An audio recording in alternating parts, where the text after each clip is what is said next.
우리는 루이스 수아레스 고점을 봤기 때문에 또 어마어마하죠. 이거는 뭐 제 취향이지만 무는 거. 뭔가 이슈를 만들면 시선이 더 가. 무는 게 그게 취향이에요? 아니. 물리는 걸 좋아해요? 무는 걸 좋아해요? 이게 문제입니다. 네, 뭐요? 아니 무는 게 제 취향이 아니라 물리는 게 취향이시구나. 아니 그런 게 아니라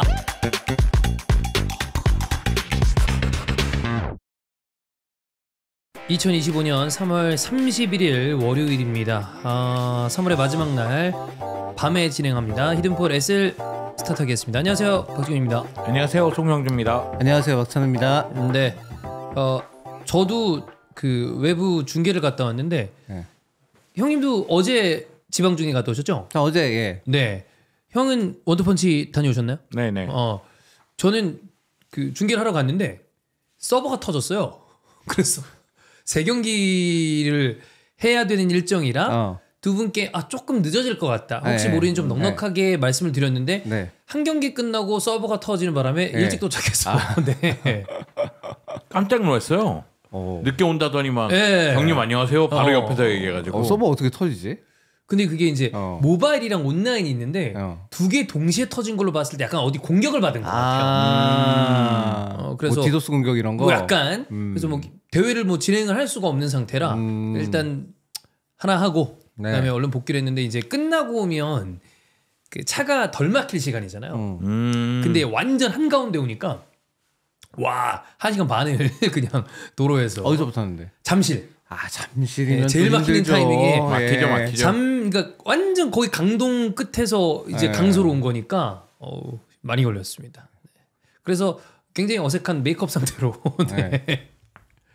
아니 이게 그 올림픽대로나 뭐 강변북로나 그래도 제가 어렸을 때라 하면 이제 20대에서 30대 초반 뭐 요때 그러면 이제 90년대. 네. 요때는 그래도 뭐랄까 올림픽대로나 이제 강변북로 같은 게 이제 뭐 낮 시간대라든가 출퇴근 시간은 뭐 당연히 막히는 거고 러시는 어쩔 수 없고 그때 빼면은 막히지는 않았던 것 같은 기억이 있거든요. 또 요즘 낮에 요즘은 그냥 상시. 네, 새벽 시간 아니면 내내 막히는 것 같아요. 그게 그 얘기를 하더라고요. 이미 서울에 왔다 갔다 하는 차의 수가 서울에 있는 모든 도로의 그거보다 많다는 얘기를 하더라고요. 막힐 수밖에 없다 그래서. 네. 그래서 뭐 이제 대중교통을 필요에 의해서 타긴 하는데 차로 이 핵심 시간대 댕기려면 그냥 길에서 버리는 시간이 다인 것 같아요. 근데 저는 제가 이제 해외 경험이 별로 없으니까 다른 나라는 얼마나 막힐까라고 생각을 하고 뭐 투어나 이런 것 때문에 운이 좋게 어디를 가보면 이게 서울만 그런 건 아닌 것 같더라고요. 와, 대도시는 다 그렇죠. 진짜 야, 런던 엄청 막히잖아. 와, 런던 돌았어. 그리고 뭐 어떻게 하다가 파리를 갔었는데 거기도 똑같아요. 차 가지고 다닐 생각은 아예 불가능이고 홍콩도 미쳤더라고요. 거긴 뭐 홍콩은 차를 타본 적이 없어서 그러니까요. 잘 모르겠어요. 와, 이씨. 그래서 서울만 그런 건 아니구나. 네, 버스를 이동을 해가지고 잘 모르겠는데 하여튼 로마도 그랬던 것 같고. 로마도 그렇구나. 네, 그리고 주차하기도 어렵고. 굉장히 고생했던 것 같아요. 하긴 어쩌면 서울은 나을 수도 있어요. 그러니까요. 우리는 왜냐면 그래도 어쨌든 간에 한국전쟁 이후에 나라가 세워져가지고 사실상 그렇잖아. 그래서 서울이 그렇게 발전이 된 거 아니야. 근데 뭐 예를 들었던 로마, 파리, 그다음에 런던 이런 데는 다 옛날부터 잘 나가던 도시여서 그러니까 도로도 엄청 좁고 그리고 막 그 우리처럼 잘 닦여 있지 않은 도로도 있는 것 같고 그 작년에 신혼여행 갔다 온데도 뉴욕에 거기는 뉴욕 장난이겠지. 말도 안 되게 많이 막혀서 차를 타지도 않았지만 이렇게 그 걸어다니다 보면 여기는 차를 갖고 다닐 생각은 애초에 하면 안 되겠구나. 그나마 서울은 우리가 익숙하니까 차를 가끔 가지고 나가는 거지 서울만 그런 건 아니다라고 생각이 좀 들긴 했습니다. 근데 서울 시내 저도 운전 많이 안 하거든요. 왜 그러냐면 뭐 길거리에서 시간 보내는 것도 아깝긴 하지만 주차가 너무 어려워요. 그래서 주차가 확실하지 않으면 안 가져 나가는 게 차를 아예 안 가져 나가요. 그러니까 뭐 누가 그러더라고요. 돈 주고라도 주차할 수 있는 데면 다행이지. 잘못 가져 나가면 그거조차도 불가능하니까. 그러니까 정작 뭐 어디 약속 장소에 도착을 하더라도 그 차를 댈 데가 없어가지고 주차하는데 막 2-30분 걸리고 잘못하면 진짜. 예전에 굉장히 오래된 얘기인데 포항 스틸야드에서 네. 챔피언 결정전이 펼쳐졌어요. 예. 네. 챔피언 결정전이 있는 거 보니까 일단 꽤 예전입니다. 근데 차댈 데가 없는 거야. 스틸야드 옆에 갓길에 차들이 쫙 돼 있어가지고 차댈 데가 없는 거예요. 그래서 큰 도로에서 그렇게 막혀 있기 때문에 그 옆에다가 차를 또 내더라고요. 사람들이. 그래서 저도 늦게 도착해서 거기다 차를 대놓고 거기서부터 스틸야드까지 걸어 올라가서 네. 결국 경기를 다 봤는데 문제는 뭐냐면 견인됐나요? 아니요, 경찰한테 전화가 왔어요. 왜냐면은 기자니까 그때는. 네. 그래서 경기 끝나고 인터뷰하고 막 이러다 보니까 늦어지죠.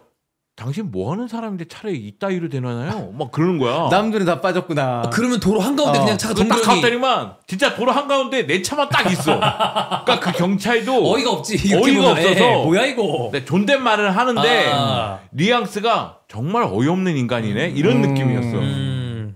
하여튼 뭐 좀 지방 대도시를 가면 주차가 좀 빡센데 네. 뭐 서울은 더 쉽지 않습니다. 네.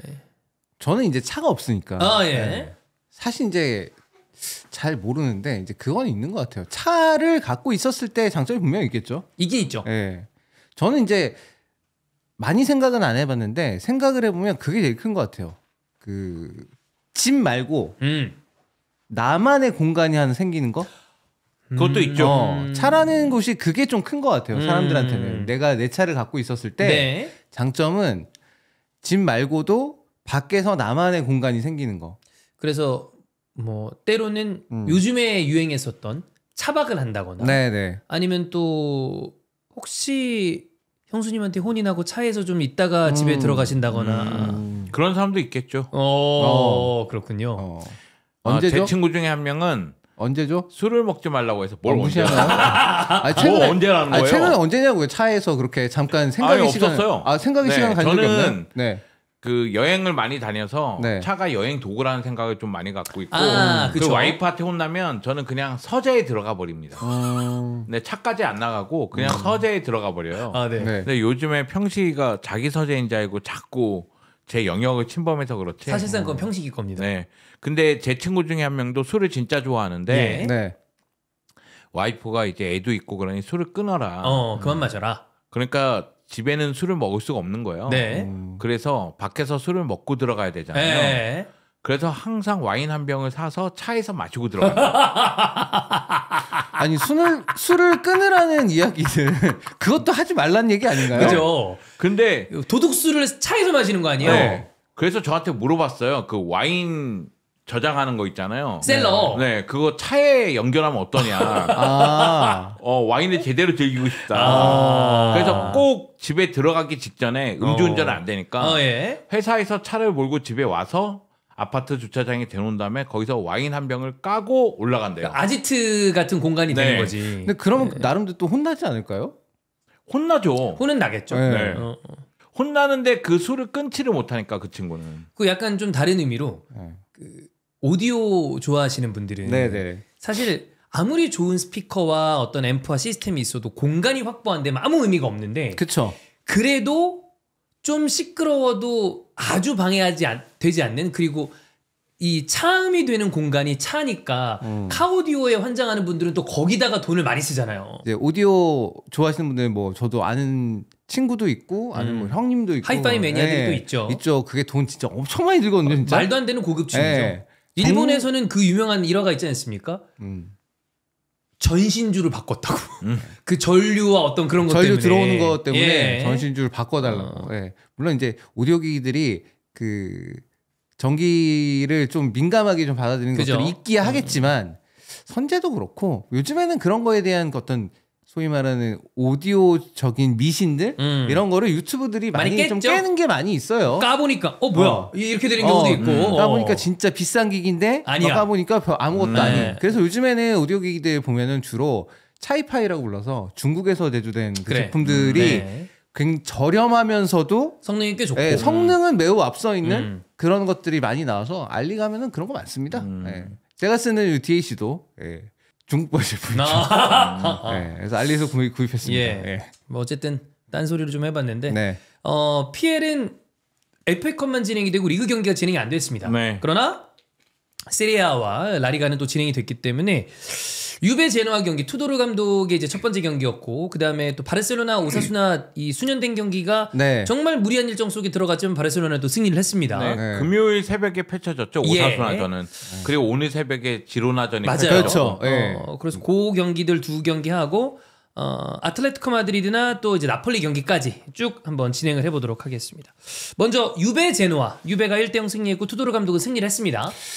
투도르 감독이 이제 첫 번째 경기가 되겠는데 관건은 이제 어떤 시스템으로 경기에 나설 것인가, 그 다음에 경기에 접근하는 방식은 이제 어떻게 달라질 것인가였는데, 근데 투도르 감독의 축구는 뭐 예전에 이제 라치오를 맡았을 때도 그렇고, 약간 굉장히 세게 전방에서부터 이제 압박을 시도하고, 그리고 이제 전체적으로 이제 유베는 젊은 팀이니까 에너지틱한 면들이 많이 있거든요. 그런 거를 이제 잘 살려줬는데 그런 걸 진짜 잘 보여줬습니다. 사실 이제 상대가 제노아기 때문에 뭐 이게 어느 정도, 그러니까 다른 어떤 강팀들을 만났을 때도 이런 모습들이 잘 나올 수 있을 것이냐 아니냐는 봐야 되긴 하겠지만, 어쨌건 간에 좀 첫 경기는 상당히 긍정적인 면이 좀 많이 나왔던 그런 경기가 아닐까 좀 생각이 들고, 그리고 이 경기에서는 역시 모든 사람들이 다 얘기를 하죠. 역시 일디즈다. 일디즈의 기용에 대해서 사실 모타 감독이 되게 비판도 많이 받았었고, 그렇다고 해서 일디즈가 나왔을 때 뭐 마냥 못한 것도 아니었고 좋은 모습들을 많이 보여줬는데 선발에서는 빠지는 경우들이 상당히 많이 있었거든요. 거기에 대해서 상당히 많은 사람들이 제가 저렇게 잘하는 애인데 왜 굳이 저렇게 선발로 안 쓰는 경우들이 많았냐라는 그런 얘기를 하는 경우들이 많았고, 뭐 프란치스코 콘세이상 같은 경우야 부상 있고 막 이러다 보니까 못 나온 경우들이 많은데 일진이 또 그건 아니었거든요. 그런 면이 있었는데 이 경기에서는 본인이 이제 엄청난 골로 이제 견인을 하면서 승리를 이끌어냈죠. 네. 각도가 거의 없는데 거기서도 마무리가 되더라고요. 그러니까 일디즈가 또 인테르가 또 4대2 경기에서 4대4로 따라잡혔던 그 경기 또 일디즈한테 완전 당했거든요. 그때 왼쪽에서는 일디즈한테 당하고 오른쪽에서는 저기 프란치스코 콘세이상한테 당하고 뭐 그랬었는데, 그러니까 그런 슈퍼 플레이를 보여줬던 선수인데도 모타 감독이 신뢰를 하지 않았던 것에 대해서 사실 개인적으로 좀 의아함이 있어요. 왜냐하면 이 경기 자체를 좀 아예 바꿀 수 있는 그 정도의, 물론 이제 이 선수가 아직 어린 선수이기 때문에 당연히 이제 약간의 기복은 있을 수는 있겠으나, 그럼에도 불구하고 이제 일디즈를 안 쓰고 은방굴라를 쓴다, 이런 건 사실 좀 이해하기는 어렵거든요. 물론 은방굴라도 초반부터 모타 감독이 신뢰를 받으면서 의외의 활약을 보였던 적도 있죠. 근데 이제 뭐 선수가 갖고 있는 어떤 개인적인 어떤 잠재력이라는 걸 봐도 그렇고, 그 다음에 그 선수가 나왔을 때, 그러니까 고점이 있고 저점이 있다면 거의 중간점을 잡았을 때는 그건 은방굴라보다는 일디즈가 높거든요. 그러니까 그런 걸 생각했을 때 왜 굳이 저런 선택을 할까라는 그런 점들이 좀 있었던 것 같아요. 대다수가 그렇게 생각한 것 같아요. 그래서 이번에 경기 끝나고 나서 또 다시 티아고 모타에 대한 왜 그랬을까 이런 이야기가 나오는 것 같아요. 그런 게 좀 있었고, 그리고 이제 생각을 해볼 건 이제 니코 곤잘레스 같은 경우에는 이제 투도르 감독이 이제 백스리 형태의 이제 포메이션을 갖고 나왔었는데, 니코 곤잘레스가 이제 앞쪽에서 계속 움직이다가 한 칸 내려서 이제 윙백의 위치에서 윙백 혹은 뭐 사이드 미드필더 이렇게 봐야겠죠. 네. 그 정도 위치에 내려섰는데 거기 들어가니까 오히려 나아요. 사실 왜냐하면 앞쪽에서는 이 선수가 공격 생산성이 좀 많이 떨어졌었거든요. 네. 물론 많이 세웠죠. 뭐 톱에도 서보고 뭐 윙어도 쓰고 막 그랬었는데 그거보다는 그냥 아예 한 칸 내려가지고 플레이를 하니까 좀 그런 공격 포인트, 공격 생산성을 만들어야 되는 데서도 뭔가 약간 부담감이 좀 덜어져서 훨씬 더 플레이가 나아진 점이 있고, 다만 이 경기에서도 좀 아쉬웠던 건 코프 메이너스. 튼. 결정적인 기회를 놓친 것도 있었고, 이 지금 시스템상 이 경기에서의 시스템은 사실 아탈란타 때 뛰었던 위치와 굉장히 유사한 위치에서 뛰었거든요. 그것까지 해줬음에도 불구하고 여전히 좀 감을 못 찾고 있는 느낌이 있었어요. 환경을 만들어줬지만 아직 그 제대된 모습이 안 나온다. 물론 이제 아탈란타랑 완전히 똑같지는 않겠죠. 그쵸? 그냥 다만 포메이션 자체가 좀 유사하다. 그리고 활동 반경 자체가 이제 아탈란타 시절에 뛰었던 것과 유사한 위치에서 이제 주어지고, 그러면 그래도 좀 낫지 않겠는가 싶었는데 여전히 잘 모르겠다.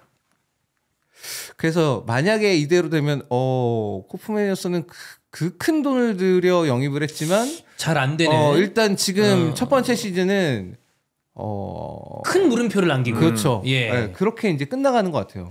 그러면 뭐 아직 큰 경기이기 때문에 지금 네. 평가하는 건 굉장히 좀 이제 좀 이릅니다만 투도르가 맡으면서 변화된 부분이 찬우 형이 보셨을 때는 충분히 인상적이었나요? 아니면 뭐 예를 들면 못다가 몹쓸 놈이었구나. 뭐 그렇게 한다거나 아니면 뭐 좀 더 보자 정도인가요? 그러니까 많은 사람들이 그 얘기를 하죠. 못다가 역시 이상했다. 네, 그러니까 방금 영정 얘기한 것처럼 어떻게 된 거야? 약간 이 느낌이잖아요. 아니, 근데 뭐야? 이번 경기 보면 확실히 유벤투스가 에너제틱하다고 해야 되나? 굉장히 많이 부딪히고 빨리 전환되고 이런 게 있다 보니까 못다는 상대가 진영을 갖춘 다음에 뭔가 서서히 들어가는 느낌인데 거기서 활로를 못 개척한다면 이번에는 득점 기회를 만들긴 만드는데 일디지 외에는 마무리가 안 되는구나 이런 느낌이 더 강했거든요. 네. 그 정도로 경기를 보는 재미는 이번이 훨 낫지 않을까.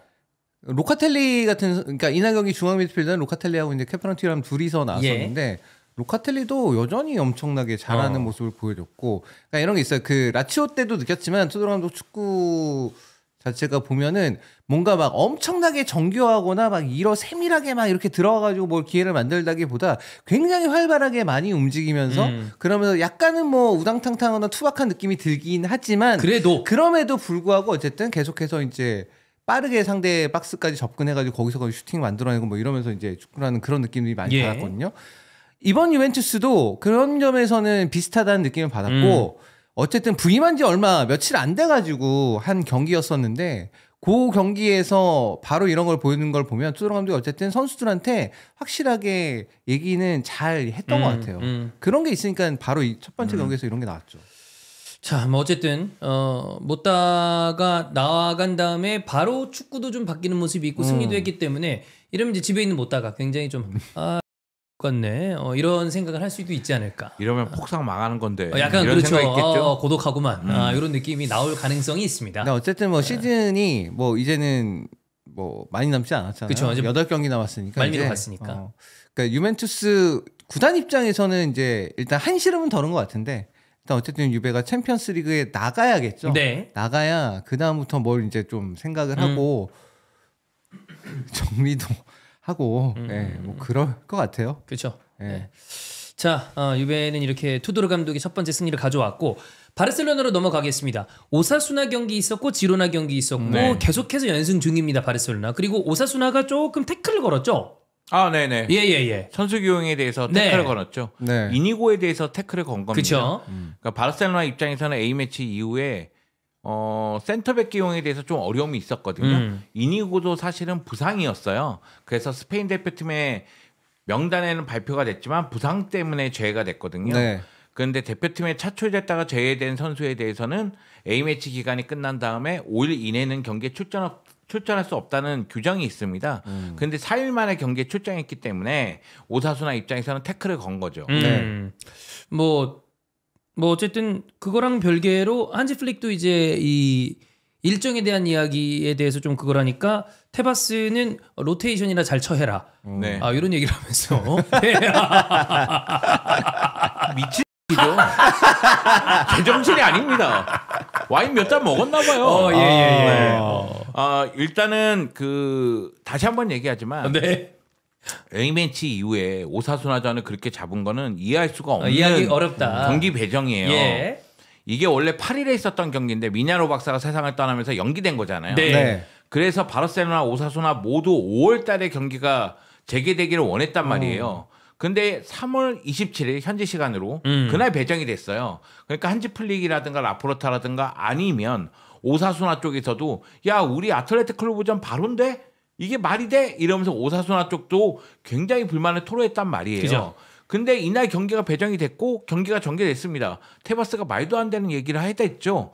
뭐 진짜 정말 말도 안 되는 이야기를 찍찍 해대는데 여하튼 경기 끝나고 나서 쿤데를 비롯해서 선수들도 우리가 로봇가 아니다. 그래. 이렇게 경기 일정을 짜놓으면 안 된다. 너무해. 이야기를 했고요. 바르셀로나 입장에서는 오늘 새벽에 지로나전 4대1로 이겼거든요. 근데 후반전에 선수들이 좀 지쳐 보이기도 했어요. 지로나전 같은 경우에도 로테이션을 돌리긴 했지만 그리고 승리를 거두긴 했지만 선수들이 좀 지쳐 보이는 모습이 있는데 이건 어쩔 수 없는 것 같아요. A매치 갔다 온 선수들이 있고 그리고 A매치 끝나자마자 오사수나전 배정이 됐고 오사수나전 끝나자마자 지로나전 소화해야 되고 요거 소화하면 며칠 뒤에 바로 아틀레티코 마드리드하고 코파델레이 준결승 2차전 치러야 돼요. 네. 경기 일정이 너무나 빡빡하기 때문에 바르셀로나 입장에서는 계속해서 불만을 토로할 수밖에 없는 상황이 아닌가. 저는 경기 배정 때문에 아까 전에 이니고 얘기도 나왔다고 생각해요. A매치 이후에 5일 이후에 출전하면 아무 문제가 없는데 경기 배정을 빨리 잡아놨기 때문에 4일인가? 그 이후에 출전했거든요. 그쵸. 물론 소집 해제된 다음에 그러니까 이니고가 소집 해제되고 부상 때문에 그러면서 딘 하이선 선수가 차출이 된 걸로 알고 있는데 네. 그러면 아무 문제 없다고 해요. 그런데 여하튼 오사수나 입장에서는 이게 문제된다고 생각하면은 당연히 이 부분에 대해서 지적할 수 있다고 저는 생각하거든요. 근데 테바스는 오케이를 해줬네요. 뭘 오케이를 했다? 그러니까 그 4일 만에 뛰는 그 불만에 대해서 그래 그것도 맞는 것 같아. 야 뛰면 안 돼. 뭐 이렇게 할 수도 있었잖아. 아 그거 몰랐던 거지. 이거를 몰랐어? 알지 못한 거지. 아 진짜? 몰랐던 거지. 뭐 알았으면 하면 안 되지. 얘기를 하면 안 되지. 몰수해당하는 거 아니에요 그러면? 아니 알았으면 이렇게 하면 안 되는 거지.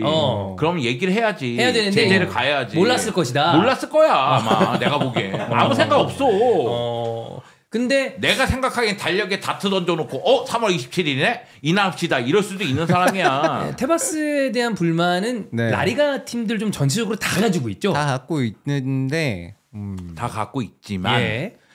테바스 회장이 소위 얘기해서 빅클럽들의 이 불만과 하이클럽의 지지가 공존하고 있어요. 근데 이렇게 경기 배정이 되는 거에 대해서 바르셀로나나 오사수나는 당사자니까 예, 짱나고 불만을 토로하지만은 타 팀들이 보기에는 약간 강 건너 불 보는 느낌도 있거든요. 뭐 그러거나 말거나. 네. 근데 이게 부메랑이 돼서 다 당할 수가 있어요. 이런 사람이 있으면 어떤 팀이 어떻게 피해를 받을지 모르는 네. 거니까. 그러니까 레알 마드리드 같은 경우에도 72시간 얘기를 안첼로티 감독이 했었죠. 맞아요. 네. 그러니까 경기 배정을 이렇게 짜 놓으면 어느 순간에는 유럽 대항전 나가는 팀들은 또는 코파델레이 이후 그때 다 피해를 볼 수가 있는 거예요. 예전에는 이 경기 일정 배정에 대해서 뭐 연기되거나 그러면 다 적당한 날짜에 다 알아서 잘 들어갔던 느낌이거든요. 이걸로 문제됐던 적이 잘 없던 것 같아요. 최근 몇 년 사이에 보면은 이거 일정 때문에 불만이 나오는 경우들이 되게 많아요. 많죠. 특히나 빅클럽들은 경기 수 자체가 왕창 많아지다 보니까 그 얘기가 바로 이거랑 연관이 되는 거거든요. 결국 좀 상위권 클럽들은 치러야 되는 경기 수가 최근 몇 년 사이에 급격하게 늘어나는 것 같아요. 막 7, 80경기씩 되잖아요. 나는 두 가지로 봐. 지금 얘기하는 이유가 하나야. 즉 테바스 입장에서도 5월 달에 또 어떻게 될지 모른다. 예. 경기를 넣을 수 있는 공간이 없을 수도 있다. 이렇게 생각해서 3월 달에 넣을 수도 있어. 왜냐면은 경기 일정이 빡빡하니까. 그러니까 소위 얘기해서 챔피언스 리그라든가 뭐 유로파 리그라든가 컨퍼런스 리그를 나가는 팀들은 경기를 많이 소화해야 되고 빈 공간을 찾기가 어려우니 지연된 경기가 다시 연기가 상당히 어렵다는 생각이 있고 또 하나는 약간 힘겨루기? 그러니까 자존심 싸움, 힘겨루기 자존심 싸움. 그러니까 뭐 라리가랑 유에파랑 힘겨루기 같은 그런 느낌도 들고 마치 경기 일정에 대해서 얘기하면은 왜 나한테 얘기해? 유에파에 얘기해? 졌다 대고 얘기해. 졌다 얘기는 왜 얘기 안 하고 나한테만 얘기해? 얘기하든가. 이런 게 좀 있지 않나. 근데 그러다 보면 이제 선수들이 피해자가 되죠. 잘못하면. 네. 이게 힘겨루기로 볼 수도 있고 폭탄 돌리기로 볼 수도 있고. 그럴 수도 있고. 아니 근데 사실 저는 이 경기 자체가 5월에 만약에 중간에 이제 배정이 안 된다면 사실 38라운드 끝나고 배정 잡아도 돼요. 그죠? 네. 그거 할 거면 그렇게 해도 그렇게 문제가 될 것 같지가 않아서. 실제로 그렇게 경기 배정되는 경우들이 간혹 있죠. 간혹. 근데 그것도 머리가 아픈 게 우승 경쟁이 막판에 레알 마드리드, 바르셀로나, 뭐 아틀레티코 마드리드가 우승 경쟁이 뭐 승점 1점으로 오가는 사이다. 그럼 동시에 경기가 펼쳐져야 돼. 그럼 이제 좀 애매해지는 경우들이 있는데, 그러니까 저는 이게 좀 뭐라 해야 되지? 테바스가 이거보다 조금 여유롭게 진행했어도 큰 문제가 생길 것 같진 않은데 좀 급하게 얼른 이거 어떻게 될지 모르니까 일단 넣어. 그러니까 너무 두 팀을 배려를 안 한 느낌은 분명히 있어요. 아니 그리고 그 입을 닥쳐. 아니 테바스 입장에서는 아니 경기 일정을 뽑으려고 했는데 5월도 가능했지만 그때 어떤 일이 벌어질지 모르니 일단 빠르게 잡고 빠르게 해결하는 게 더 효과적이라는 생각이 든다. 그래서 약간 양 팀에게는 미안하지만 라리가 일정상 이렇게 잡았다. 뭐 이런 식으로 얘기를 하던가. 좀 양해를 구하면 되는데. 그런데 이거 뭐 쟤네한테 얘기해. 뭐 이런 식으로 얘기하고 로테이션을 제대로 돌리면 되잖아. 이런 식으로 얘기하면 전의를 불태우게 한다. 이건 뭐 하자는 거지? 이런 생각이 드는 거지. 약간 뭐 테마스 회장이 뭐 그렇게 좋게 말하는 스타일은 아니죠. 항상 보면? 좀 소위 약간 티껍게 얘기하죠. 약간 네. 좀 그런 게 있어. 제가 실제로 보지 않았습니까? 네. 세비야 파티에서. 네. 네. 혹시 사진 찍으셨나요? 안 찍었죠. 이렇게 네, 하고 안 찍었습니다. 안 찍었나요? 네. 손소호 변호사랑 네, 같이 그 칵테일을 먹을 때 제 바로 종윤이 위치 정도에서 이 정도 거리. 네. 저쪽 벽을 보고 있었어요. 그러니까 제가 뒤통수를 봤다는 얘기죠. 뒤통수 때리려고 그랬나요? 네, 손소호 변호사한테 물어봤습니다. 혹시 때려도 되나요? 여기서 때릴 경우 어떻게 되냐? 법적인 문제가 그냥 크다. 크고 국제 문제가 되죠. 이거는 국제 문제죠. 국제 문제죠. 형 이제 마레카 이런 게 나올 걸요? 옆에서 성주가 형 가시죠. 뭐 그런 참았습니다. 그럴 때 성주의 어떤 그 바람물이에 당하면 안 됩니다. 네, 그래놓고서 성주 지는 또 안 합니다. 네. 어쨌든 바르셀로나는 근데 이 힘겨운 일정 속에 또 잘하고 있어요. 다 대승. 굉장히 잘하고 있습니다. 잘하고 있습니다. 네. 지금 공식 경기 20경기 무패, 라리가 9연승. 그 선수들이 좀 대견하시죠? 대견하죠. 특히 페란 대견하죠. 네. 이제 페란 테라스에 그 대한 어떤 미움은 다 장기 재계약. 네. 많이 사라졌고 장기는 아닙니다. 장기 아닌가요? 네, 장기는 아니고요. 네. 언제나 그렇듯이 페란도 약간 덴벨레랑 비슷한 게 경기 중에 기복이 좀 보이거든요. 걔는 분단위로 기복이 나오기 때문에 단타로 계약을 해야 됩니다. 장기는 안 되고요. 페란이 지금 공식 경기 15골인가? 그리고 라리가에서 9골이고 최근 마이너스. 3경기 연속골이에요. 얘가 보면 교체로 나오면 세요. 오사수나 선발로 나와서 골 넣었습니다. 하긴 또 그러네. 오사수나 전에. 네, 그 골은 못 넣기가 어려운 골이긴 했지만 잘 찼어요. 진짜 잘했어요. 그 골은 작품이었는데 여하튼 페란이 최근에 득점 감각이 좋다는 게 골 기록에서 나오고 있으니까. 그리고 한지플릭 감독이 왜 페란을 교체 카드 1순위로 생각하는지 그게 또 입증되고 있으니까 지금은 보는 재미가 좀 있죠. 그리고 레반도프스키도 어쨌든 또 득점을 하면서 은바페랑 이제 그 득점왕 대결이 꽤 치열한데 3골 차죠. 네. 좀처럼 쉽게 안 좁혀집니다. 제 생각에는 은바페가 많이 좁혔다고 생각하거든요. 나름 좁혔다. 네, 좁히고 있고 은바페가 2025년도에 라리가에서 넣는 골수를 생각하면은 더 좁힐 수도 있어요. 근데 이러다가 또 좀 좁혀지면은 레반도프스키도 도망가고 맞아. 이게 서로에게 자극이 되는 것 같아요. 옛날 메시 호날두처럼 이번에 레알 마드리드가 먼저 경기를 치렀는데 은바페가 멀티골 넣었거든요. 네. 그런데 레반도프스키가 지로나전에서 멀티골 넣었어요. 또 달아나고. 네, 그러니까 레반도프스키가 23골일 때 은바페가 22골까지 기록하면서 한 골 차로 따라간 거예요. 근데 다시 한번 레반도프스키가 25골을 만든 거죠. 그래서 두 선수만 20골 이상을 넣은 선수들이에요. 라리가 피치치는 둘 중에 한 명 같은데 지금 2025년 득점력을 봤을 때는 은바페가 가능성이 없는 게 아니다. 또 뒤집을 수도 있다. 네, 뒤집을 수도 있다. 근데 레반도프스키가 받을 거라고 보시죠? 아니요, 저는 은바페가 받을 거라고 약간 뒤집을 느낌인가요? 네, 뒤집을 거라고 저는 생각해요. 왜냐하면 바르셀로나는 득점원이 너무 다양하고 그리고 레반도프스키가 뭐 멀티골, 해트트릭 이런 경기가 은바페보다는 적을 거예요. 몰아치는 게 조금 또 그러니까 레반도프스키가 꼬박꼬박 정림은 하고 있는데 몰아치는 힘이 은바페가 좋고 지금 은바페의 흐름이 너무 좋아서 은바페가 이번에 뭐 PK로 한 골, 프리킥으로 한 골이니까 은바페 뛰는 거 보면은 확실히 난놈은 난놈이거든요. 은바페가 98이고 레비가 88인 걸로 아는데 10살 차이 나는데 은바페 쫓아가는 것도 대단하고 계속 어쨌든 경기력적인 측면에서 좀 아쉬움이 있다라는 평가를 받더라도 어떻게든 골 넣는 레반도프스키도 대단하고 레반도프스키에 대해서 물론 득점 기회를 놓치는 장면이 있으니까 지로나전도 라민 야말이 완전히 밥상 차려줬는데 놓치는 장면이 한 차례 있긴 있었거든요. 네. 그러다 보니까 레반도프스키를 비판하시는 분들도 분명히 있는데 골을 보면 비판하기가 어려워요. 왜냐하면 이 선수가 물론 리그에서 25골, 공식 경기에서는 30골 이상 넣었죠. 그리고 중요한 순간에 골도 적지 않습니다. 사실 지로나전만 하더라도 1대1 상황에서 레반도프스키가 다이나믹하게 좀 아크로바틱하게 막 넣었거든요. 약간 좀 보면 희한하게 넣었다 이런 느낌이 있어요. 그 정도로 넣으면서 2대1로 만들었고 앞서 나가는 골이 됐죠. 네. 또 다시 골을 또 넣기도 했고 네. 그런 거 보면 레반도프스키도 대단하긴 대단하다. 뭐 사실 지금 약간 정점 찍고 내려서 그렇지 전 세계 최고의 공격수 중 하나였기 때문에 그렇죠. 그리고 지금도 사실 세계 최고의 공격수라고 볼 수 있죠. 왜냐하면 골을 엄청 많이 넣고 있으니까.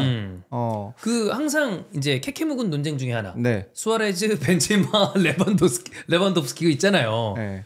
뭐 막간을 이용해서 최고는 저는 이제 수아레즈 가장 좋아하지만 수아레즈. 그건 좋아하는 거. 좋아하는 게 수아레즈 가장 좋아하고 고점도 가장 높았다고 생각합니다. 다만 지금에 와서는 롱런은 또 이제 또 레반도프스키가 정말 잘하고 있고 아니냐. 예. 근데 그러니까 벤제마는 발롱도르를 받았네. 그쵸. 어려운 문제네요. 네. 네. 저는 수아레스를 좋아하지만 네.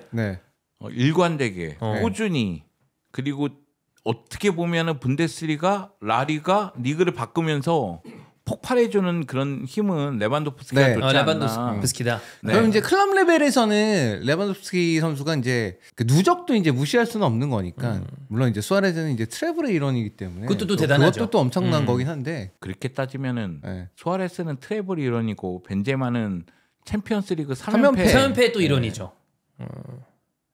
그래서 사실 클럽 커리어라는 게 이게 누적도 중요하니까 클럽 커리어는 전 그렇게 봤을 때는 비슷비슷한 것 같으면서도 대표팀에서 결국 이러면 좀 차이가 좀 나잖아요.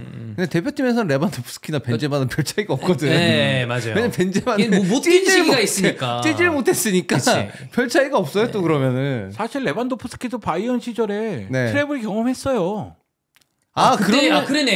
네. 코로나 때 트래블에 있었네요. 레비가 있었지 네. 그때. 네. 맞네. 그거 생각하면 뭐 레반도프스키도 명함 드림일 수가 있는데 충분히 그렇죠. 왜? 클럽 커리어에서는 저는 결국 레반도프스키가 레비가 제일 위인 것 같아요. 왜냐하면 생각해보니까 그런데 그 레반도프스키 줘야 될 발롱도르 안 줬잖아. 레고 받았잖아. 네. 그래, 근데 그거는 좀 그래. 아니 갑자기 뭘 갑자기 상을 안 준대 코로나라서 뭐 말이 돼 그게. 그건 진짜 너무했다. 네. 여하튼 제가 보기에는 뭐 클럽 레벨에서는 뭐 다들 삐까삐까한 것 같은데 레벤수. 다만 고점으로 얘기할 때는 뭐 각자 의견이 다를 것 같고 평균적으로 이제 길게 일관성을 본다면 레반도프스키가 좀 맞아. 위에 있는 것 같고 근데 개개인의 호는 그럼 두 분 다 수아레즈. 네, 네. 전 수아레즈 그렇구나. 좋아해요.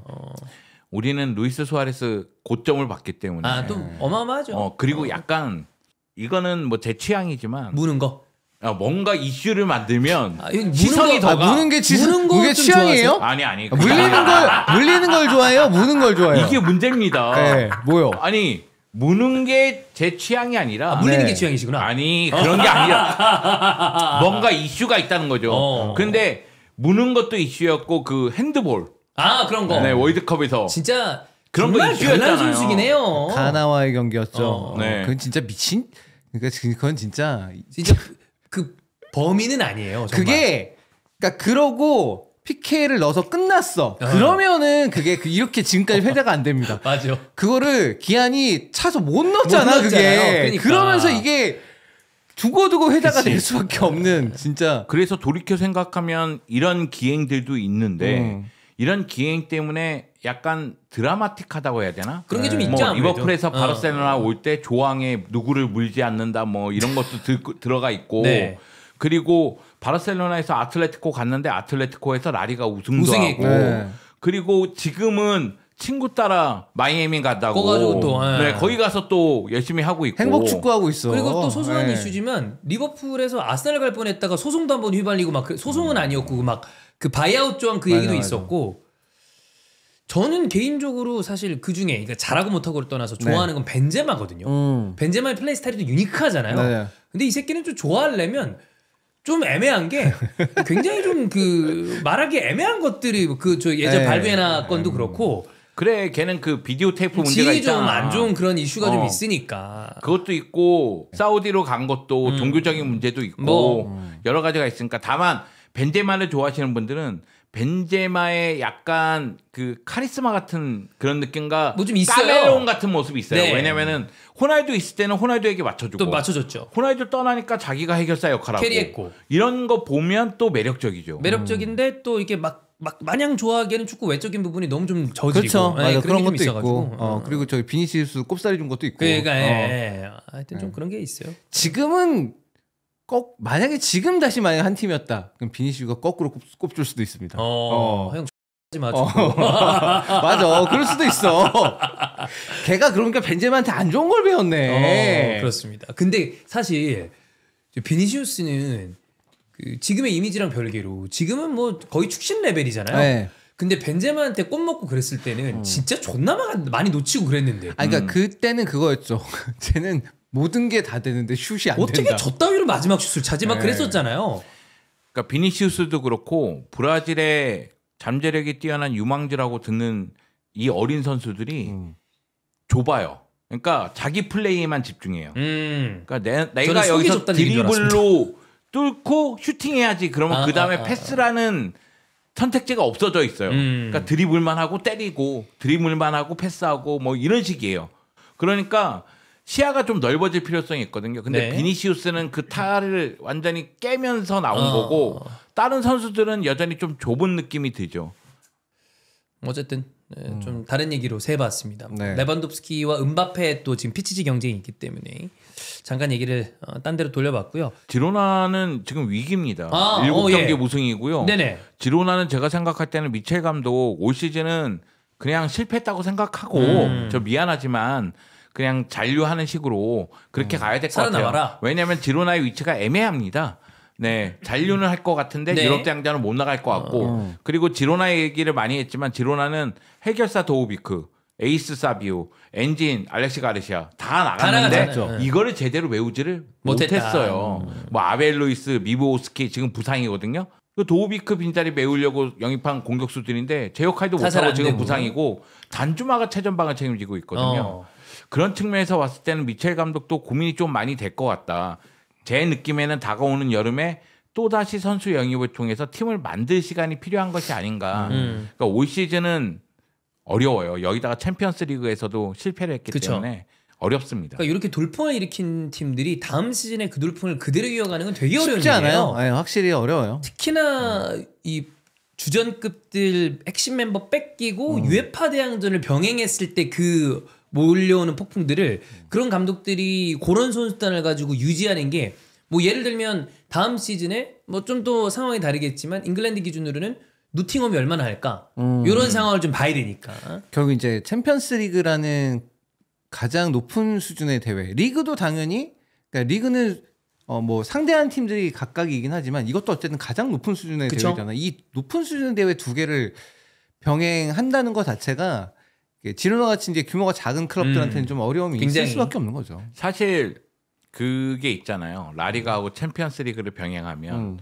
둘 다 뭐 꽁 먹고 알 먹고 뭐 두 마리 토끼 잡고 뭐 이렇게 가야 되는데 보통 하나를 놓치죠. 예전에 셀타비고가 라리가를 놓쳤어요. 네. 그래서 챔피언스리그 16강 갔는데 강등당했잖아요. 이런 경우들이 있습니다. 이런 경우도 있어요. 그런데 지로나 입장에서 좀 보자면 제가 생각하기에는 챔피언스리그 뭐 높이 올라갔으면 좋겠지만 챔피언스리그에서 떨어진 게 다행일 수도 있어요. 챔피언스리그에서 조금 애매하게 살아남으면서 리그 완전 해가지고 또 강등당하면 그게 더 골치 아프니까 굳이 무게감을 두자면 리가에서는 어떻게든 남고 그 다음에 한번 이건 해보자 정도로 가는 게 좀 맞지 않나. 물론 이제 볼로냐 같은 팀도 있습니다. 볼로냐는 사실 챔피언스리그에서는 별로였지만 리그에서는 호성적을 거두면서 2년 연속으로 지금 챔스 나갈 것 같은 그런 분위기예요. 지금 일단은 4위니까. 나갈지 안 나갈지 모르겠지만 아직 좀 더 봐야 되긴 하지만. 그런데 이런 팀들의 문제는 뭐냐면 챔피언스리그라든가 뭐 유로파리그 오랜만에 나가서 선수단 구성을 할 때 양쪽으로 늘려놔요. 그렇죠. 근데 문제는 이 양쪽으로 늘려놨는데 탈락했단 말이에요. 그럼 리그밖에 없으면 선수단 운영에 있어서 뭐 당연히 선발이 아닌 선수는 나눠지겠지만 그동안 기회를 받았던 선수들이 받지 못하는 경우가 있고 그럼 다가오는 여름에 팀이 많이 찢어질 수밖에 없는 상황이 되는 거죠. 나갈란다 이렇게 되는 경우도 있고. 자, 그럼 볼로냐 얘기 나온 김에 아까 말씀드렸던 나폴리 대 밀란 경기로 가면 나폴리가 승리를 하면서 이 우승 경쟁은 여전히 계속해서 아주 타이트하게 그쵸? 이어지고 있습니다. 네. 사실 앞에 이제 인테르 우디네스 경기가 먼저 펼쳐졌고 그 경기에서 이제 인테르가 승리를 했기 때문에 사실 좀 기대를 했습니다. 왜냐하면 이제 밀란이 지난 몇 년 동안 나폴리 상대를 상당히 잘해왔어요. 잘해왔기 때문에 물론 이제 이번 시즌에는 나폴리가 먼저 이겼죠.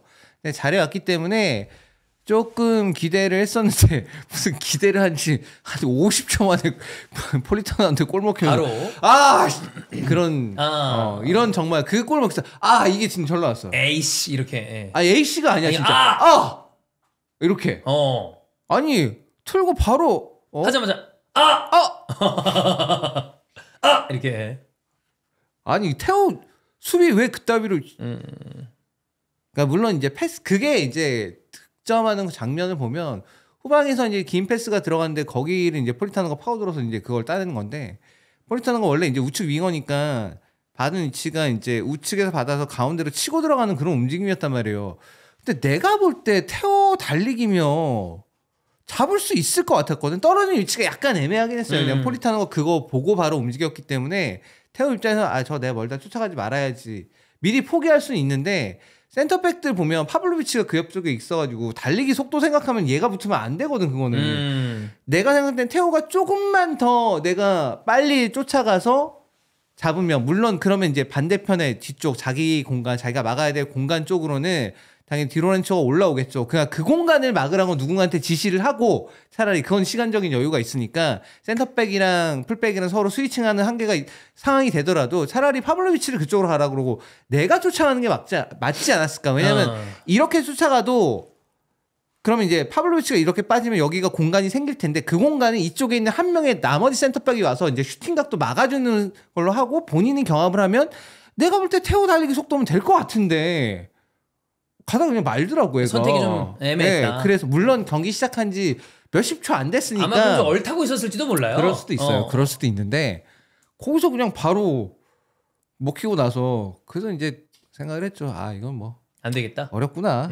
나폴리 홈이고 또 저기서 벌써 무슨 경기 시작하자마자 골 먹히고 시작하고 아니면 다를까 20분도 안 돼가지고 루카쿠한테 골 먹히고 끝났죠 사실. 그냥 거기서. 끝났다. 거기서 끝났는데 근데 나폴리도 마찬가지로 최근의 경기들을 보게 되면은 득점력이 그렇게 충분하진 않거든요. 네, 수비력이 어쨌든 버텨주기 때문에 그래도 뭐 1대1 뭐 이런 식으로 돼가지고 무승부가 좀 많았던 건데 2대0이 되는 순간 사실 나폴리 승률이 굉장히 올라가긴 했었어요. 그래서 저는 이제 거의 끝났다는 생각을 했는데 밀란 얘기를 좀 해보면 사실 페널티킥 결국 이제 그 승점을 1점도 못 받아온 건 페널티킥 실패한 게 되게 크긴 컸어요. 산티아고 히메네스 페널티킥을 못 찼다라고 하기보다는 그거는 메렛이 너무 방향을 정확하게 잘 잡았던 것 같아요. 제대로 잘 막았다. 그거는 그랬던 것 같고 그리고 콘세이사 감독은 좀 생각을 해야 되는 게 주앙 펠릭스 이제 그쯤이면 놔줘야 되잖아. 제가 볼 때 주앙 펠릭스는 그쯤이면 놔줘야 된다. 주앙 펠릭스가 말 그대로 폭탄 같죠? 폭탄 돌리기 하는 거 같죠? 약간 그런 느낌이 있어요. 옛날에 가족 오락관 느낌으로. 아니 이게 라파엘 레앙을 선발로 안 쓰면서까지 쓸 이유가 내가 보기엔 1도 없다. 그런 느낌밖에 안 들어요. 그냥 전반적으로 이 선수를 기용함으로 인해서 얻을 수 있는 이득보다 이 선수를 기용함으로 인해서 전체적으로 뭔가 낭비되는 그런 공격 기회들이 아니면은 또 수비적인 어떤 이득들이 더 큰 것 같아요. 이제는. 득보다 실이 많은 건데. 그래서 저는 은근히 이런 선수들은 훈련 때 어떻게 하길래 감독의 눈을 사로잡지? 이런 궁금증이 있어요. 그러니까 덴벨레가 예전에 답답한데 왜 선발이지 이럴 때 훈련 때 엄청 잘한다는 얘기가 있거든요. 아니 왜 K리그에서도 그런 선수 있지 않았습니까? 그 트레이닝에선 날아다닌다. 근데 딱 막상 그라운드로 실제 경기가 들어가면 좀 많이 아쉽고 이런 케이스들 때문에 감독이 뭔가 계속 속는다. 이런 경우들이 있었는데 아니면은 이제 그 주앙 펠릭스는 이제 계속해서 콘세이사 감독한테 가서 계속 포어로 말 걸으면서 이제 형 하파일 레앙도 포어로 나 억울해 그럴 수 있잖아. 레앙은 이제 주앙 펠릭스가 정치자인 거지. 아니 별로야. 그게 이제 성공을 됐다면 결국 나중에 이제 만회골이 하나 들어갔으니까 비길 수도 있었다는 생각이 들긴 하는데 근데 이제 전체적으로 보면은 어렵다. 폰세카 감독이 있었을 때는 어쨌든 간에 이선에 있는 선수들끼리의 이제 공존이나 조화 같은 것들을 잘 만들어내면서 방향성 자체는 이제 알 수는 있었단 말이에요. 나중에 이제 결국 미드필더들 조합하는데 거기 실패하면서 거기서부터 이제 어려움이 찾아왔던 거지. 근데 지금의 콘세이사 감독의 팀은 잘 모르겠어요, 그냥. 네. 장점처럼 보였던 이선의 어떤 조합력도 이제는 뭐 레앙도 안 쓰고 막 이러면서 플리식도 뭐 조금씩 죽어 있고 이러면서 그게 장점처럼 보이지 않고 톱에 있는 자원들 결국 이번 시즌은 모라타부터 시작해가지고 톱이 계속 바뀌었단 말이에요. 근데 산티아고 히메네스도 그냥 그래. 지금 봐서는 그냥 그러니까 보면은 그냥 덩치 크고 별로 이렇게 뭐 굼뜬 것 같고 날카로워 보이진 않고 약간 이런 느낌들이 많고 차라리 루카요비치가 난 것 같은 느낌? 지금 이제 밀란에 있는 공격수들 중에서는 네, 그 중에서 네, 그냥 그런 느낌? 그래서 이게 지금 팀이 오히려 감독이 바뀌고 나서 뭔가 잠깐 바짝하는 그런 파이팅들은 있었는데 그 뒤에 생각해보면 결국 어느 것 하나 문제가 그렇게 딱히 해결된 것 같지는 않다. 오히려 길을 못 잡는 느낌. 오히려 더 미드필더의 어려움이나 그다음에 이 앞선 그런 어려움들이 앞선까지 좀 전달되어서 오히려 팀이 더 정돈이 안 되고 혼란스러워하는 것 같다. 그래서 이제 밀란이 감독 얘기가 계속 나오는 것 같아요. 뭐 뒤에 얘기했지만 데제르비 얘기도 계속 나오고 그리고 콘테 얘기가 가장 강력하게 나오는 이름이기도 하고 모르겠어요. 콘세이사 감독은 어쨌든 간에 이번 시즌이 끝나고 나서는 진짜 지금 4위권 그러니까 볼로냐랑 9점 차인가 그럴 거야 아마. 네. 8경기 남았는데 9점 차. 거의 어려워졌어요. 힘들죠. 이제 챔스 나가는 건 이제 어려워졌고 그럼 이제 유럽 클럽 대항전을 나갈 수 있을 것이냐 없을 것이냐인데 그것도 지금 상태면 그렇게 쉬워 보이진 않거든요. 어쨌든 9위까지 지금 내려가 있으니까 여러모로 밀란이 이번 시즌은 야심차게 시작을 했는데 쉽지 않다. 네, 어렵게 지금 가고 있습니다. 네. 지금 인텔이랑 나폴리 경기 일정을 보면 인텔은 일단 뭐 챔피언스리그를 해야 되니까. 네. 근데 바이에른 뮌헨이 지금 뭐 수비 라인이 완전 초토화라. 챔스에서는 그래도 좀 경기만 놓고 봤을 때 비교적 청신호 다만 일정적으로 봤을 때는 빡빡하기 때문에 나폴리와의 이 승점 차에 대해서는 계속 생각을 해봐야 된다. 그 인텔의 공격진을 생각해 보면 뭐 수비수들이 상대가 부상이라고 하나 그게 뭐 그렇게 크게 와닿지는 않아요. 와닿지는 않고 더 중요한 거는 이제 바이언과의 경기 그다음에 로마 경기 있고 막 이런 식으로 돼 있어요 일정이. 그게 더 힘들어요.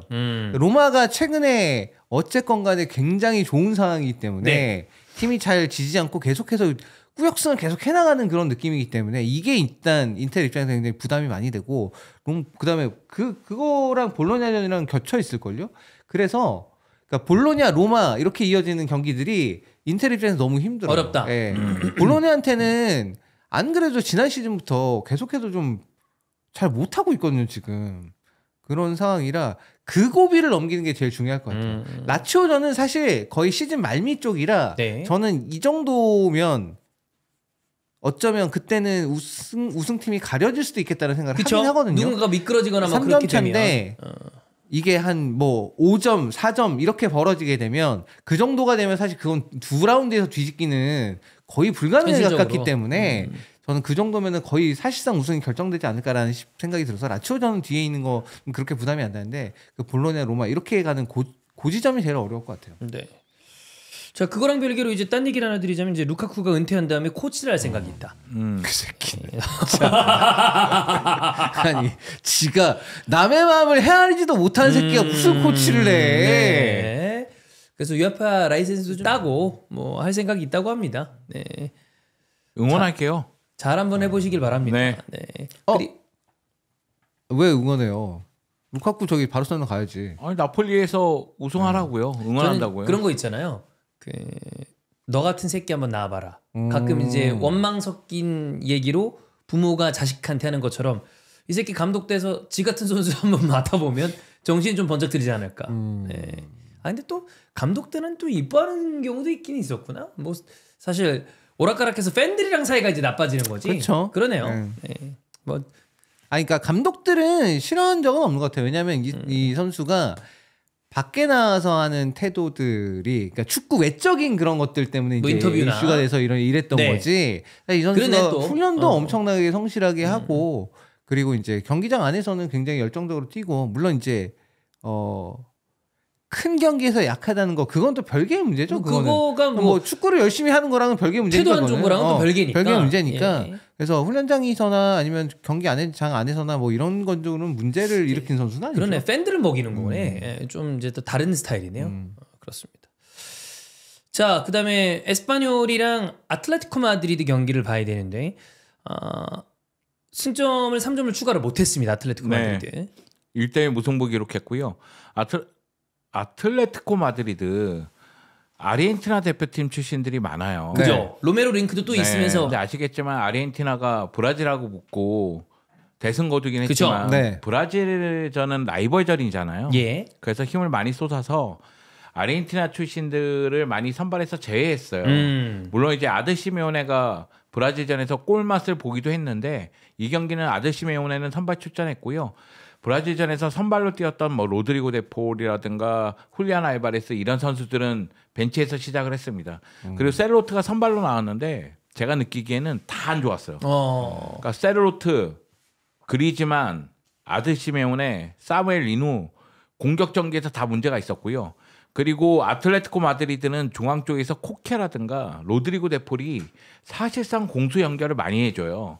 그래서 그리즈만은 2선과 1선을 연결해주는 득점 기회를 만들어주고 골을 기록하고 이 역할을 하거든요. 근데 이 경기는 바리오스하고 코너 갤러거가 나왔는데 두 선수 모두 좋은 선수긴 하지만 코케하고 로드리고 데폴하고는 스타일의 차이가 있잖아요. 그러면 중앙에 이 싸움개가 있으면 측면 쪽에서 뭔가 풀어야 되는데 사무엘 리누 너무 부진했고요. 그리고 줄리아노 시메오네도 굉장히 저돌적인 건 알겠는데 이 경기에서는 위력이 좀 반감된 듯한 느낌이고 가장 중요한 건 그리즈만이에요. 그리즈만이 결정적인 순간에 좀 터져줘야 되는데 지금 가장 중요한 순간에 침묵하고 그러니까요. 있는 거예요. 뭐 헤타페전부터 얘기해서 줄줄이 패배하고 마드리드 더비 뭐 1차전 패배하고 2차전 승리했지만 승부차기 끝에 챔피언스리그 8강 못 가고 바르셀로나에게 패배하고 또 이 경기 무승부란 말이에요. 근데 요 기간 동안 그리즈만이 그렇게 많은 걸 해주지 못했거든요. 이때 그리즈만이 해줘야 이제 본인의 역할을 다하는 건데 그 부분에서는 결정적으로 좀 아쉽습니다. 아쉽죠. 네. 왜냐하면 그리즈만은 A매치에 나가지 않거든요. 대표팀에서 은퇴했기 때문에. 결국 그리즈만이 에이스 역할을 지금 요 순간에 해줘야 되는데 그게 안 됐다는 게 너무 아쉽고요. 사실 아틀레티코 마드리드 공격수 중에서 가장 컨디션이 좋은 건 훌리안 알바레스예요. 근데 훌리안 알바레스를 선발로 쓸 수 없다는 것도 아쉬워요. 그러다 보니까 이 경기는 아틀레티코 마드리드가 말 그대로 아무것도 제대로 돌아가지 않으면서 결국은 아스필리쿠에타의 원더골 하나에 만족할 수밖에 없었다. 아스필리쿠에타 라리가 데뷔골입니다. 아스필리쿠에타가 은근히 또 이제 항상 첼시 때도 그렇고 골이 좀 잘 없어요. 맞아요. 네. 그리고 2007년도에 오사수나에서 데뷔한 이후에 15년 만에 물론 이제 다른 리그를 돌아서 왔지만 35살의 나이로 라리가에서 데뷔골을 넣었습니다. 네. 그리즈만은 그 외국인 최다 출장 기록도 쓰고 그랬는데 그 와중에 좀 침묵하는 것도 있고 그때도 우리가 한번 지나가면서 얘기했지만 저는 그리즈만이 당연히 우승이 있을 거라고 생각을 했는데 또 리가 우승이 없고 아틀레티코 마드리드는 이번 시즌도 이렇게 되면 그렇게 잘 나가다가 정말 그때 그 기간의 후유증이 큰 것 같아요. 그리고 다음 경기가 코파델레이 준결승 2차전이에요. 지금 1차전 원정에서 4대4면 만족할 만합니다. 그죠? 근데 2차전 홈에서 잡지 못한다? 만약의 경우 분위기도 좀 그래서 못하면 요 기간 동안 쭉 미끄러지는 너무 거예요. 많이. 그래서 다가오는 바르셀로나전은 매우 중요하다고 볼 수가 있겠고 결국 미안하지만 그리즈만이에요. 훌리안 알바레스는 컨디션이 좋거든요. 물론 A매치 이유는 어떻게 됐는지 확인하기가 좀 어렵긴 하지만 앙투안 그리즈만이 해주지 않으면 어렵습니다. 저는 지금 이 순간도 앙투안 그리즈만은 아틀레티코 마드리드 역사상 가장 뛰어난 선수라고 생각해요. 최다골 기록을 갖고 있고. 뭐 이미 이뤄놓은 것들이 많으니까. 거기다가 지금 얘기했지만 외국인 라리가 최다 출전 기록을 갖고 있어요. 메시가 520경기인데 그리즈만이 521경기일 거예요. 메시를 깬 거죠. 그렇기 때문에 그리즈만은 지금 이 순간도 정말로 놀라운 선수인데 근데 라리가 우승 기록이 없어? 그러면 이 그리즈만에 대한 평가가 나중에 퇴색되죠. 퇴색될 수밖에 없죠. 그리고 사실 그리즈만이 아틀레티코 마드리드 역사에 자신의 이름을 확실하게 남기려면 챔피언스리그 우승 트로피가 하나 있어야 되죠. 근데 이래저래 좀 아쉽죠. 네. 근데 아틀레티코 마드리드가 역사상 챔피언스리그 우승 기록이 없으니까. 예. 그러니까 말씀드리는 거예요. 리가 우승부터 해야죠. 그렇지. 네. 그리즈만 입장에서 참 우승했을 때 묘하게 피해 나가가지고. 그 우승을 수아레즈가 했죠. 그러니까요. 그러니까 이게 본인 잘하는 거랑 그 우승 운이라는 게 네. 물론 그리즈만은 월드컵 위너기 때문에 이제 또 다른 뭐 타이틀을 그렇죠, 갖고 맞아요. 있습니다만 그러니까. 그래도 이렇게 위대한 선수인데 리그 타이틀이 없다라는 건 좀 아쉽잖아요. 아쉽죠. 그렇습니다. 자, 그럼 이제 다른 이슈 간단하게 체크를 해보면 일단 클럽이 레드불 쪽에 가 있습니다. 네. 근데 현역 감독으로 복귀하면서 레알 마드리드 혹은 브라질 국대 감독으로 올 수도 있다라는 그냥 지나가는 얘기가 좀 있습니다. 그러니까 이게 그거 같아요. 사비 알론소 감독이 계속 레버쿠젠을 맡을 것 같으니 네. 사비 알론소 감독하고 이제 레알 마드리드 간의 링크는 좀 줄어들고 옅어졌고 대신에 이제 그럼 레알 마드리드 어쨌든 안첼로티 감독으로 계속 가냐 마냐에 대해서는 안첼로티 감독도 나이가 나이다 보니까 그죠? 이제는 좀 다른 감독들을 계속 찾고 있는 것 같은데 그 와중에 걸린 게 아닐까 네. 그런 생각이 좀 드네요. 이게 연결돼 있어요. 네. 쉽게 얘기해서 레알 마드리드 같은 경우에는 올 시즌 우승 트로피가 없으면 안첼로티하고 작별입니다. 빠이빠이. 근데 안첼로티는 또 브라질 국대 링크가 있습니다. 그게 있다는 예. 거예요. 그러니까 뭐 레알 마드리드가 이렇게? 새로운 감독 데리고 오면 브라질 대표팀이 지금 브라질 대표팀 발등에 불 떨어졌어요. 지금 맞아요. 남미 드리바 예선에서 엄청 어려워하고 그 있습니다. 날라갔죠? 네. 네. 여기다가 아르헨티나에게 대패를 당했기 그치. 때문에 라이벌전에서. 네. 그 경기 끝나고 뭐 하피냐하고 선수들하고 막 싸우고 막 이런 모습 보면은 이 브라질 선수들이 그 경기 패배가 얼마나 큰지 느끼는 것 같아요. 예. 아니 너무 크게 졌고 그치. 그리고 메시가 없는 아르헨티나였어요. 예. 근데 그게 됐기 때문에. 네. 훌리안 알바레스의 골도 멋있었고, 네, 아들 시메온의 골도 멋있었고. 어쨌든 여하튼 그러니까 지금 레알 마드리드가 새로운 감독을 데리고 오느냐, 데리고 오지 못하느냐 여기에 따라서 브라질 대표팀도 네, 영향을 받을 수밖에 없는 상황인데 얘기했다시피 사비 알론소가 가장 강력한 후보인데 만약에 남는다면 근데 올 시즌 만약에 무관이라던가 안첼로티하고 헤어질 일이 있다면 그럼 어떡할 것이냐. 그러다 보니까 클롭 감독하고 연결이 좀 되고 있는 것 아닌가 이런 생각은 있는데 글쎄요. 저는 사비 알론소 쪽에 조금 많이 마음이 기울어져 있기 때문에 클롭을 데려올 일은 없을 것 같긴 한데 근데 만약에 가정을 해서 네. 클롭의 레알 마드리드와 한지 플리크의 바르셀로나 독일 감독 야, 대결인데 독일 감독들이 그러면 어떻게 보십니까? 클롭이 오는 레알 마드리드 좀 부담 되시나요? 부담 되죠. 네. 근데 안첼로티하고는 약간 스타일이 다를 결이 수 다르잖아요. 있죠. 네. 근데 이제 클럽이 오게 된다면 조금 더 밸런스가 맞지 않을까 그런 생각도 있어요. 안첼로티 감독은 전술적인 자유를 공격수들에게 많이 주는 편이고 네. 반면에 클럽 같은 경우에는 전방부터 수비하기를 많이 원하니까 그리고 압박의 강도도 달라질 수도 있을 것 같고. 와, 근데 클럽의 레알 마드리드는 되게 이색적이겠다. 만약에 맞는다고 하면. 재밌을 것 같긴 해요. 전 되게 재밌을 것 왜냐하면 같아요. 이제 레알 마드리드가 워낙에 젊은 팀이 됐기 그쵸. 때문에 그 팀이라면 뛰는 양. 클럽과 함께 한 몇 년 동안은 예. 클럽이 원하는 스타일의 축구를 제대로 구사할 수 있을 것 같다는 생각이 들기 그래서 때문에 바르셀로나를 굉장히 괴롭히지 않을까. 그럴 가능성이 없어요. 여기는 아니 근데 여기도 근데 어린 팀이긴 하네요. 아주 어린 팀이죠, 또. 여기도 아주 어린 팀이긴 해서 근데 그러니까 스타일적으로는 차이가 좀 있잖아요. 조금 다르죠. 아니 재밌는 게 한지 플리크는 바이언 출신이고 그러게요. 클럽은 도르트문트 출신인데 사실 출신인데. 그 리가에서의 위상은 양 클럽이 그 각각 반대잖아요. 어떻게 보면 그게. 근데 그런 사람들이 이제 만약에 각각 스페인의 가장 큰 클럽들을 맡아서 본다면 그건 되게 흥미로운 그림이 나올 것 같아요. 재밌죠? 네. 그림이. 아주. 그리고 경쟁 구도가 또 확실하게 되는 거죠. 그렇습니다. 사실 레알 마드리드는 뭐 이번에 레가네스에게 3대2로 승리를 거두긴 했지만 여하튼 레알 마드리드는 올 시즌만 놓고 봤을 때 개인적으로 느끼는 건 올 시즌을 통해서 문제점들을 다 파악을 하고 있다고 생각해요. 많이 붉어졌다. 네. 이거 그러니까 해야 된다. 수비수들 나이가 많고 네. 부상이 많다는 거. 예. 그러면 수비 보강할 것이냐. 그리고 오른쪽 측면 뭐 카르바리 부상일 때 루카스 바스케스는 안 되는 거. 그러면 뭐 아놀드 뭐 지금 얘기 나오듯이 데려온다거나. 네. 확실하게 데려올 네. 것이냐. 그리고 토니 크로스가 은퇴한 다음에 중앙 쪽에서 네, 공간으로 주는 패스들. 그 자리 어떻게 할래? 연결. 이거 세바요스가 했는데 세바요스 부상이고 세바요스로 만족할 수 있느냐? 안 되겠죠. 모드리치는 나이가 많다. 예. 그래서 수비맨대하고 연결되는 그쵸. 것도 이해가 된다는 거죠. 그리고 음바페하고 비니시우스의 공존 문제.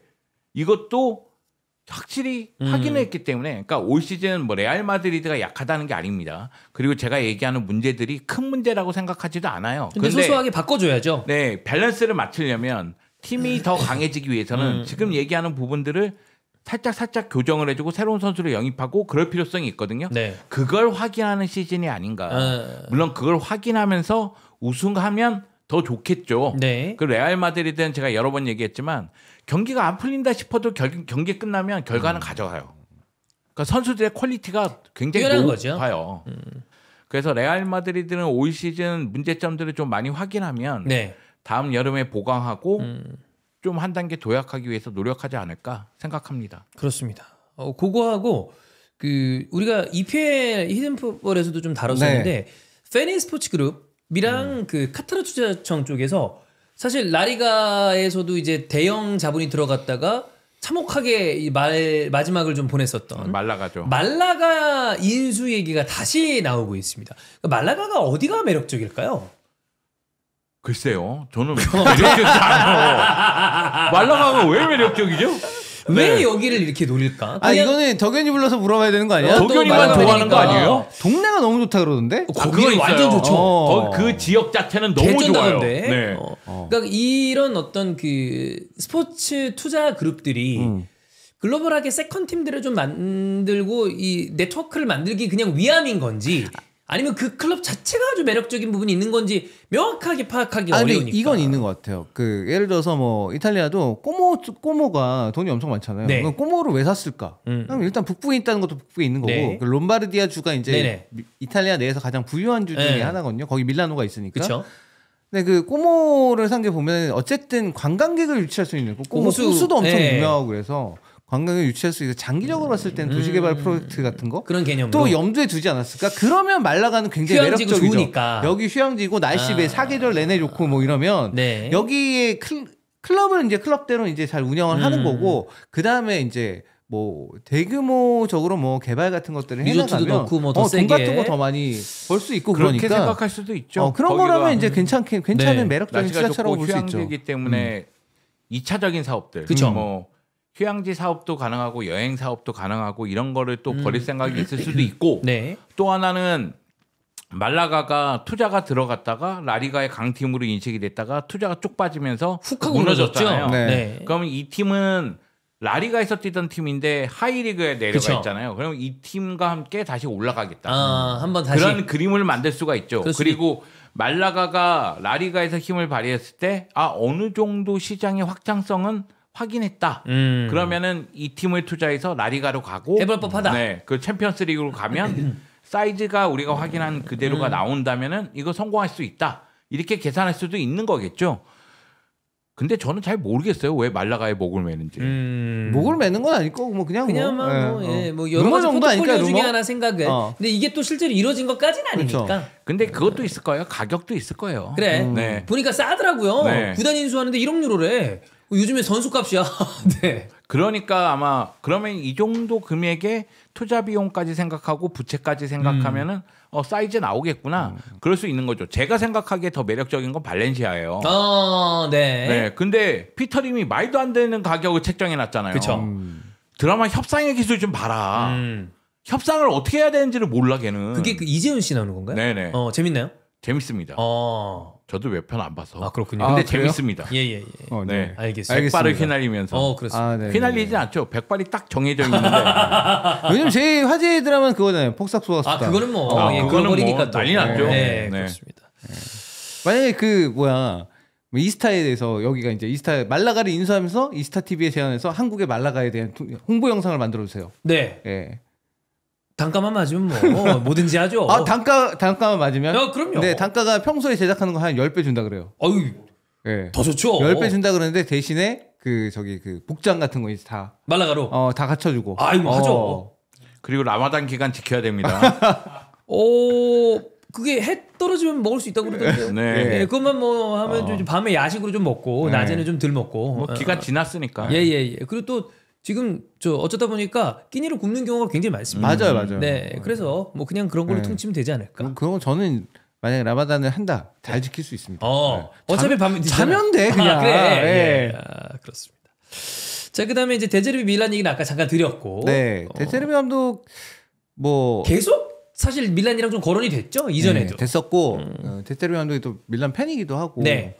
아마 이제 그런 건 있을 것 같아요. 지금 밀란은 어쨌든 이번 시즌의 프로젝트 자체는 완전 실패로 끝났고 그러면서 이제 아마 단장 쪽 아마 팀 내부에 구단 내부에서 좀 교체가 있을 것 같아요.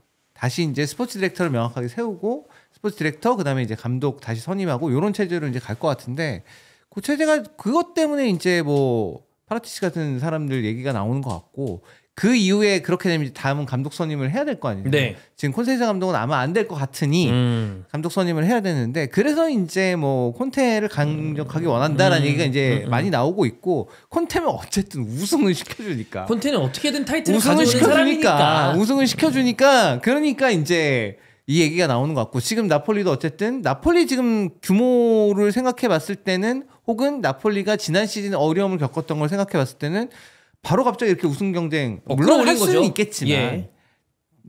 전전 시즌의 우승팀이니까 당연히 할 수는 있겠지만 그것과는 별개로 어쨌든 간에 확 끌어올려가지고 우승 경쟁을 하고 있으니까 그게 당연히 밀란 입장에서 매력적으로 볼 수밖에 없단 말이에요.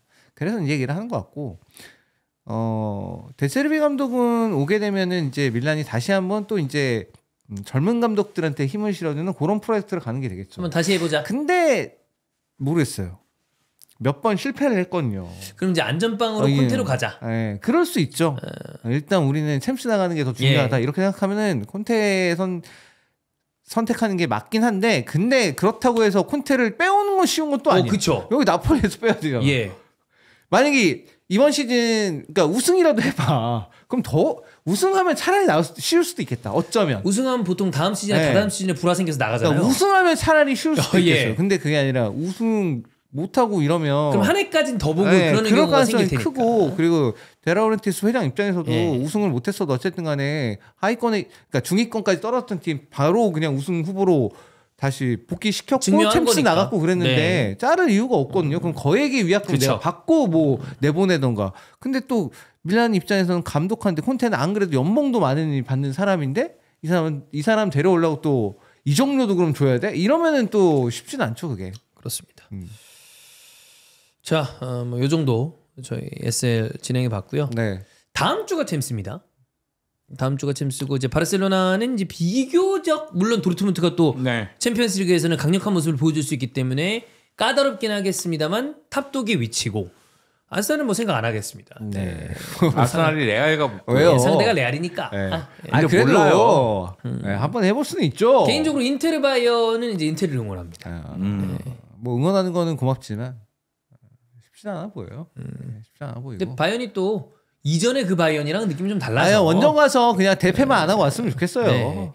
뭐 지더라도 한 골 차. 양전모가 또 바이언한테 강하잖아요. 그건 있어요. 와 근데 우디네세전도 후반전에 졸라 위험했거든요. 야 오래간만에 존머신 모드 나왔습니다. 진짜 존머가 한번 꽂히면 들어가는 거 다 막았어. 어마어마하게 진짜. 막는 스타일의 골키퍼니까 한번 더 기대를 해보도록 하겠습니다.